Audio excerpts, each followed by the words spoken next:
Hi, I'm Ron Trezza. Take a look at these pictures. They all have one thing in common. The installations were all done with the Brickett grid system. Brickett is a registered trademark. When you see that name, you know you're getting a quality product. It was developed both for the interior and exterior. And what it does, it really takes up no more than a ½ inch of space. It's easy to install, and being that it's lightweight, it doesn't require any footings or foundations. At Brickett, we've captured all the beauty of real brick and real mortar and put it into a very thin, easy panel to install that anyone can do. Let's take a look at what products we have available and how we use each one. This is the Brickett product line. Let's go over each of the items carefully and I'll explain them to you. First, we have a piece of metal grid. This metal grid is a galvanized material, and this is why we can use the Brickett on an interior and exterior. Let's go over some of the features. First of all, we have a female end and a male end. And the reason for that is that once you start your job off and you level it off either from the top or the bottom if you're working up and down, you would want to interlock these panels like this so that you can then have every panel aligned perfectly. Something that's very important that you should also do when you install this, that when you are installing, you never want to butt these things so tight. You can leave a little space between them. Also, when you get to an end of a wall, I will show you later that you want to keep these cut back about a ½ inch from the edge of the brick. Let's go over some other features.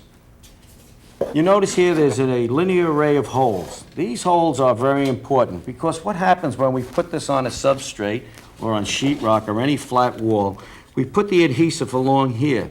This adhesive goes into the back of the grid, locks everything into the wall and to the front, so when we place our brick on this ledge, the brick is then sealed all together so we sandwich everything into a one-panel system. You notice now we have 3 ledges. These ledges are so roll formed that they're tilted slightly, so when we rest the brick on it, the brick will sit there and won't fall down. You have to use this grid basically because our bricks are real severe weather bricks, and you need severe weather bricks for a freeze-thaw area, especially in the Northeast. I'm going to go over a number of other things, and they're going to be some important items, and I'm going to tell you about each important item that you definitely need to do the Brickett system and that you can't overlook. First of all, we have a box of brick. This box of brick, and it says it right here on the front, says that this box contains 18 pieces of brick, enough to cover one metal grid. The reason we wrote that on there is because we're going to show you that once you lay everything out, you'll know how many boxes to buy. In here, we have 18 bricks. Now, these bricks are all severe weather bricks. From the flat bricks, we have corner bricks. These are packaged 6 per box. The reason for that is that we have 3 layers of brick per grid, and you can then work out very easily how many corners you're going to need. These bricks, corner bricks, are for outside corners only. They are not for an interior corner. We do not have an interior corner brick. The next item we have that's very important is the adhesive. You have to use the adhesive that is supplied with the Brickett system because it is a system that we tested. It's a waterproof type of adhesive, and it comes in a very large cartridge because that makes it a little more economical. When you purchase this, they usually have caulking guns that size right there so that you can buy it at the same time. We have 2 mortars. These mortars are scientifically formulated for the Brickett system. They are formulated just to do the mortar joints. They're not to be used as a thin set or for anything else. They're made specifically for the Brickett system. We have 2 colors. One is a gray with the gray top and black for the black top.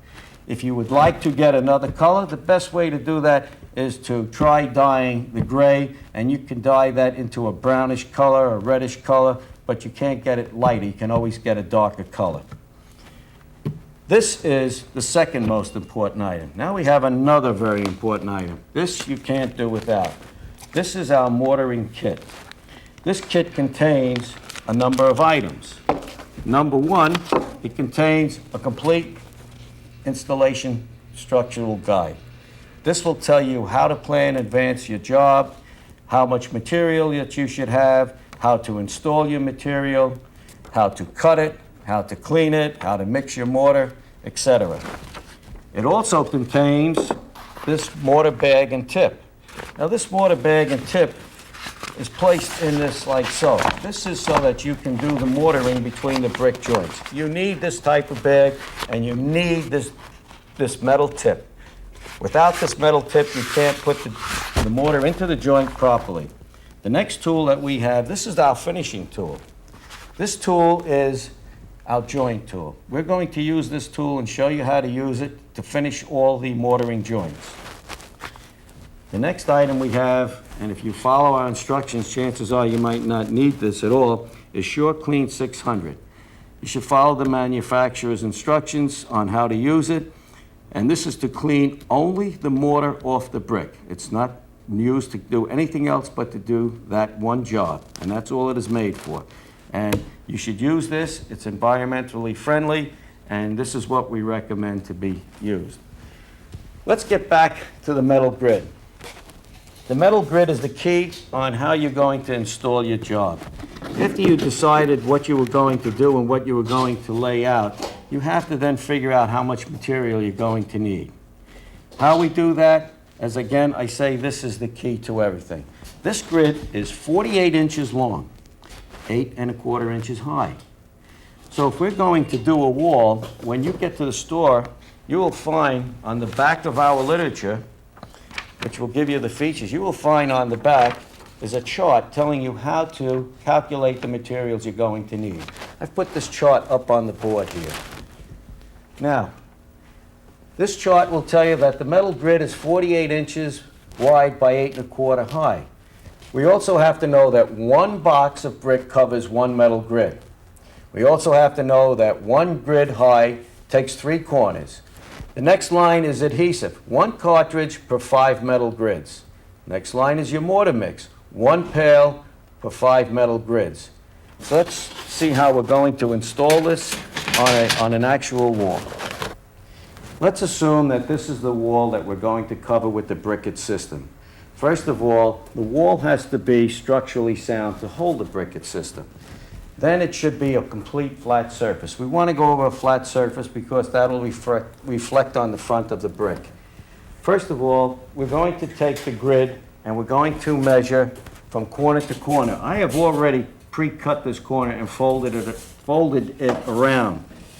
Now we're going to mark this corner here, and I'm going to take a magic marker and I'm just going to make a mark down on each of these ledges so that I can cut them. And what I'm going to do is I'm going to cut the ledge right at that line.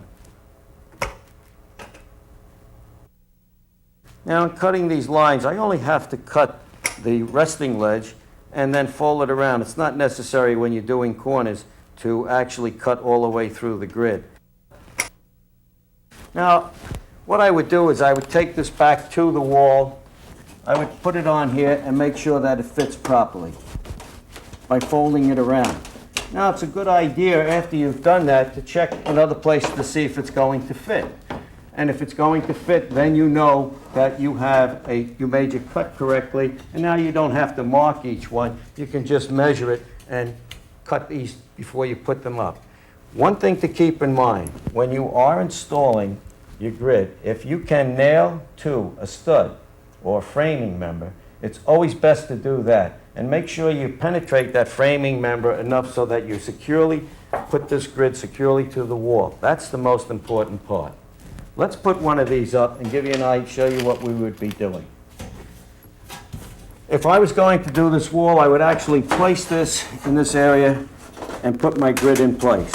Now, to hold this in place, I would like to get it started, so what I'm going to do is I'm going to put a nail in the center here just to hold it until I can level it off and do the other end. So I'm just going to tap a little nail in here just to hold it. Now, I would line up one side. My side would be lined up. I would then place a tack. If you notice, I'm not going to drive these nails all the way home until I actually level the material off. Now, the next thing we have to do is level the panel off. By having that nail in the middle, it holds it in place for me. Now, I look at that, that's pretty good. That's almost right on the button, just the way it is. You notice now I haven't driven that nail completely home, and that gave me a chance to level off the material. If it wasn't level, I would remove that center nail. Now I would drive in this nail, just tacking it also. Now I can install 2 other nails to hold the top in.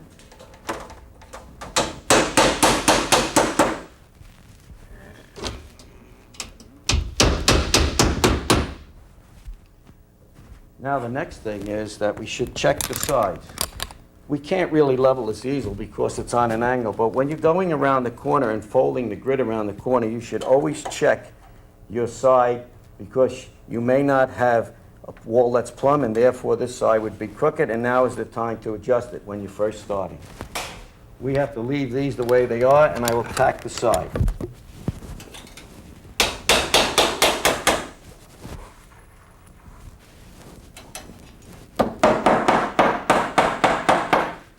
Naturally, we would do both sides, but we're going to leave that for now. Now we would take our second piece. Now we already know, and I calculated the distance off there. I already know what size I have to come in on the grid to cut it.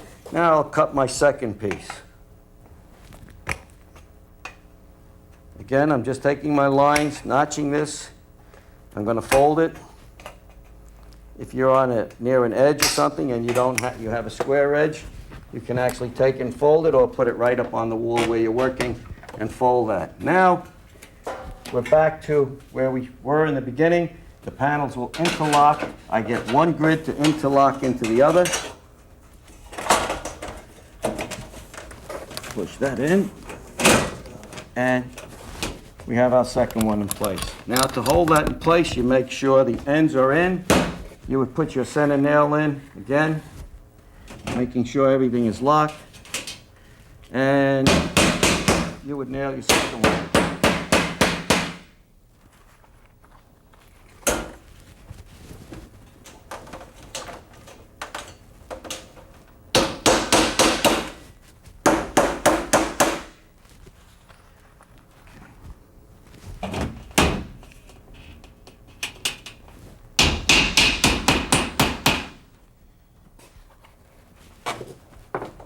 Make sure your return ones are locked. Nail your sides in. And before I go any further, I'm going to check again just to make sure that I'm level.